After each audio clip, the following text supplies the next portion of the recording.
શરૂઆત શ્રાવણ માસના પહેલા શુક્રવારથી થાય છે। જો કોઈ તકલીફ હોય તો બીજા શુક્રવારથી પણ કરી શકાય છે। વ્રત કરનારે સવારે વહેલા ઉઠી નાહી ધોઈ લાલ વસ્ત્રો પહેરવા, 5 દિવેટનો દીવો કરી એક પાટલા ઉપર દીવો મૂકી પત્ર, પુષ્પ, ચોખા, કંકુ વગેરેથી જીવંતિકા દેવીનું પૂજન કરવું, ભક્તિ ભાવપૂર્વક વંદન કરી માને પ્રાર્થના કરવી, તેમની કથા વાર્તા વાંચવી, માતાજીને પ્રસાદમાં લાપસી કરી નૈવેદ્ય ધરાવવું, જમણા હાથમાં ચોખા રાખી માતાજી આગળ હૃદયની ભાવના રજૂ કરવી, પછી એ ચોખાના દાણાને ચારે દિશામાં નાખી મનનો સંકલ્પ માતાજી આગળ રજૂ કરવો, માતાજીને ધરાવેલો પ્રસાદ વ્રત કરનારે આરોગવો, એક જ સમયે પ્રસાદ લેવો, એ દિવસે પીળા વસ્ત્રો પહેરવા નહીં। વર્ષો પહેલા મિહિર નામનો રાજા થઈ ગયો। આ રાજાની રાણીનું નામ સુલક્ષણા।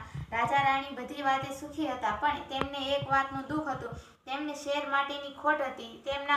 તેમને પણ સંતાન હતું નહીં, તેથી રાણીબા ચિંતામાં સુકાતા જતા હતા।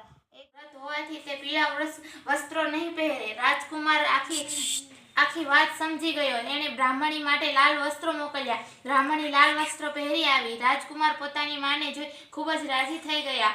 મા દીકરો સામસામે મળતા જ બ્રાહ્મણીના સ્તનમાંથી દૂધની સેર નીકળી રાજકુમારના મોંમાં પડી।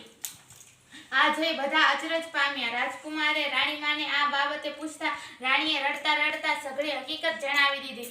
રાજકુમાર પેલી બ્રાહ્મણીને માં કહી ભેટી પડ્યો અને તેને પોતાની સાથે રાજમહેલમાં રાખી। જીવંતિકા ગાયત્રી જગદંબા ગાયત્રી, ગાઉ તવ કવિતા માં જય જીવંતિકા માં।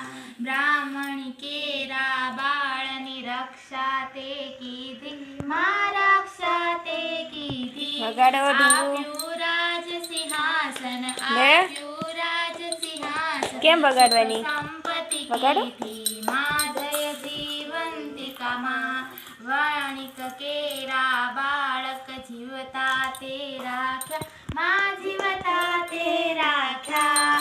લેખ વિધિના પડમાં, લેખ વિધિના પડમાં કરો બદલી આમાં નાખ્યા, માં જય જીવંતિકા માં। હા ભાઈ, તો રાધે રાધે કરતી હોય તો જોજે। જો બા કેમ કરે છે, જો તો જો આમ કરવાનું, જો કરવાનું ને એમ જો।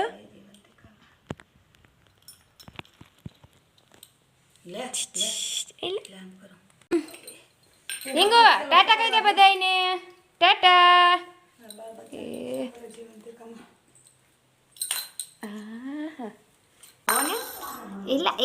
હાલો હવે ઊભી થઈ જાય।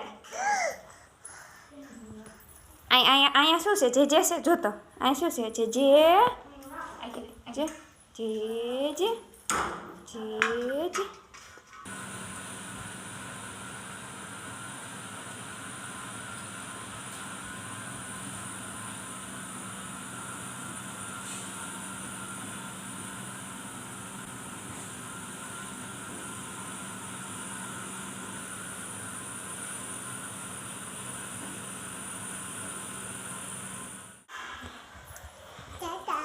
ટાટા કહી દે।